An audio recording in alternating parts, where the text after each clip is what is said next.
Bonjour, je voulais revenir sur une métaphore que j'ai utilisée il y a quelques vidéos, où on s'imagine être dans un lieu de méditation magnifique, très beau, etc., avec une belle fenêtre qui donne sur la nature, avec un grand silence, et puis passe une mobilette qui fait un bruit pas possible.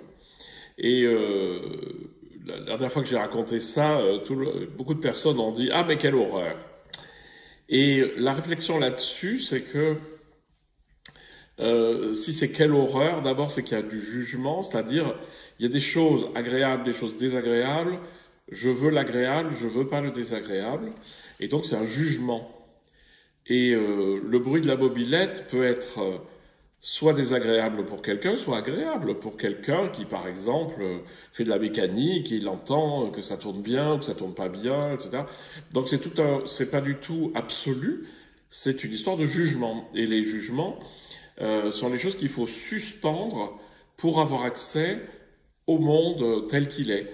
On a besoin des jugements pour agir dans le monde, pour prendre des décisions, pour dire, ben voilà, ça c'est préférable à ça. Mais dans la perception pure, il n'y a plus de jugement. Pendant un certain temps, le jugement est suspendu. Ça c'est important, la suspension du jugement. La deuxième chose, c'est si je considère qu'un bruit extérieur exogène me dérange, c'est qu'en fait, j'étais fixé sur quelque chose. Je me fixe sur quelque chose d'étroit et je considère que le bruit ou l'input qui arrive me fait sortir de mon champ d'attention. Alors là, on n'est pas du tout dans ce vers quoi on va au niveau spiritualité. La spiritualité va vers l'ouverture de la conscience et tout y est accueilli. J'ai fait 100 fois le geste, mais je vous le refais. On n'est pas là, on est là. Hein, et donc, il faut passer en large. Et dans le large, il y a autant la mobilette que le magnifique paysage. Et tout ça, ça fait un. Et il n'y a pas de contre-indication.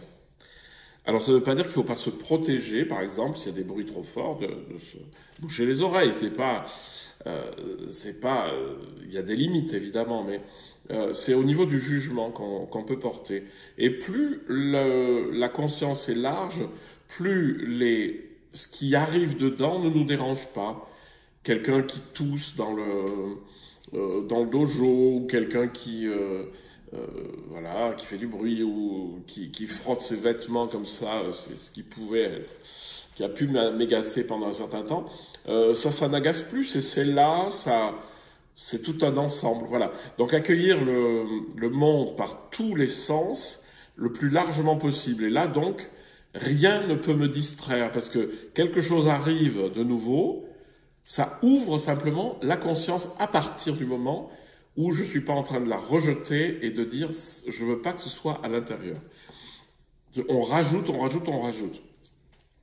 Et en fait, l'état méditatif le plus facile à décrire, c'est en fait, je suis posé là, tout vient à moi, la vue, l'ouïe, les sensations, mais tout me traverse. C'est un peu comme si j'étais transparent, comme s'il n'y avait rien à cet endroit-là, quoi. C'est-à-dire que je suis là, mais je suis juste un point de conscience et tout passe. Voilà. C'est tout ce que je voulais vous dire à propos de la mobilette et du dojo zen.